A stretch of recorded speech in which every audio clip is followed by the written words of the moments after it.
Welcome back to The Explainer. Today we've got an absolutely urgent and complex situation to unpack. We're looking at a real-time collision of international diplomacy, global economics, and raw military power. Tensions between the United States and Iran are flaring up again, and honestly the stakes feel higher than they ever have before. Donald Trump is back in the spotlight, making some incredibly bold moves, and Iran is firing right back with strong, direct warnings of their own. So is this just high-stakes political drama, or are we actually witnessing the opening moves of a dangerous new conflict? Well, that is exactly what we're going to break down today.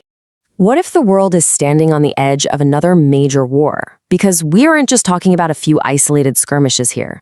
We are looking at a massive 2026 clash between Donald Trump and Iran, a flashpoint that literally has the potential to reshape global security as we know it. From military threats to nuclear talks, right down to global oil prices, it is all deeply connected. All right, let's dive right in. Here's our roadmap for this explainer. We'll hit 1. The brink of conflict. 2. A decade of turning points. 3. The global oil choke point. 4. Trump's pressure strategy. And finally, 5. The global ripple effect. Part 1. The brink of conflict. The situation on the ground right now in 2026 is intensely volatile. We're seeing this massive convergence of military strikes, direct threats to international oil routes, and just frantic, around-the-clock emergency negotiations. According to recent reporting from PBS and Reuters, what we're looking at is an incredibly fragile ceasefire. Diplomats are essentially scrambling just to keep the Strait of Hormuz open and stave off a full-scale escalation. It is a total balancing act, and one single misstep could shatter this pause in hostilities. Part 2. A decade of turning points. Now, this conflict didn't just pop up out of thin air, right? It's been building for decades, but these last 10 years have been the real turning points. Back in 2015, the Iran nuclear deal was established, putting a cap on Iran's nuclear capabilities in exchange for some sanctions relief. But then we had a huge pivot in 2018 when President Trump officially pulled the U.S. out of that deal. That move acted as a massive catalyst, triggering years of proxy skirmishes and Iran steadily unraveling its nuclear limits. Fast forward to early 2026, and boom, we see the direct result of all that mounting pressure, with military strikes and oil threats hitting an absolute peak. Which lands us right here, mid-2026, locked in emergency negotiations and clinging to that fragile ceasefire. It really shows how a diplomatic breakdown a decade ago cascaded right into today's crisis. And looking back at that 2018 turning point, this quote really sums up the shift in policy. Donald Trump flat out called the 2015 agreement the worst deal ever. Regardless of whether you agree with that assessment or not, recognizing this perspective is absolutely crucial.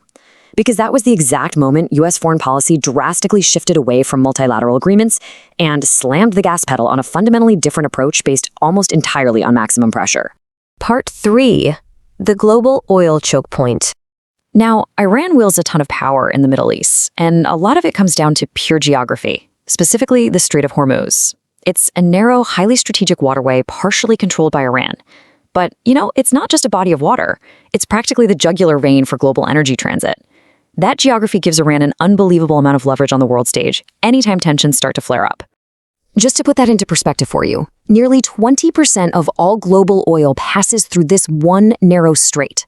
That is 1/5 of the entire world's oil supply. If a conflict breaks out and that route gets blocked, the global supply chain is instantly strangled. Oil prices wouldn't just creep up, they would absolutely skyrocket.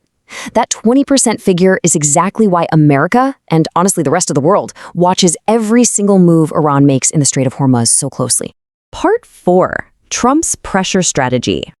So what exactly are Donald Trump's tactics here? Well, his approach is built entirely on layers of pressure. We're talking severe economic sanctions to squeeze the economy, direct military threats as a show of force, and really strong public warnings. It's a calculated, multi-layered approach to force the other side to the table under immense strain. And keep in mind, this isn't just about foreign policy. Projecting a really strong, uncompromising image against Iran is also a major way to boost domestic political support back home. But how effective is this strategy playing out right now in 2026? It's kind of a tale of two perspectives. On one side, you have Trump's public stance, claiming that a new agreement with Iran is actually really close. On the flip side, you have the geopolitical experts. Outlets like The Guardian and Axios are reporting a lot of skepticism. These experts are looking at how incredibly fragile the ongoing negotiations are, and they're noting that any claims of an imminent deal might just be a bit premature. So we have an optimistic projection from the administration right up against a backdrop of deep caution from analysts. Part 5. The global ripple effect. So the crucial point here is understanding the sheer gravity of the two paths we're standing in front of. If diplomacy actually succeeds, the fragile ceasefire holds, the straits reopens, and everyone breathes a massive sigh of relief. But if diplomacy fails, war becomes a very real possibility, and experts universally warn that a US-Iran war would not stay contained. It would instantly turn into a multi-nation regional crisis. It would likely pull in close allies like Israel and the Gulf nations, and definitely draw reactions from China and Russia. One tiny miscalculation, and you've got a catastrophic chain reaction on your hands. And that chain reaction would hit all of us, directly. If conflict breaks out, you are going to see higher fuel prices practically overnight. For the economy, expect widespread stock market panic. Global trade would face massive disruptions as key shipping routes get paralyzed. And overall, there would just be a rising, widespread fear of instability. It wouldn't just be a localized issue over in the Middle East. This domino effect reaches right into our daily lives and our wallets.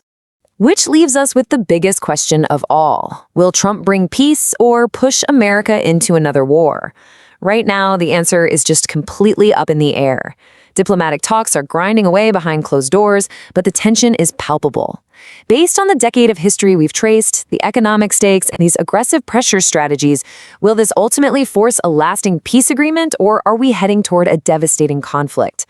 I'm going to leave you to reflect on that. Thank you so much for joining me for this explainer. Keep learning, stay curious, and I'll see you next time.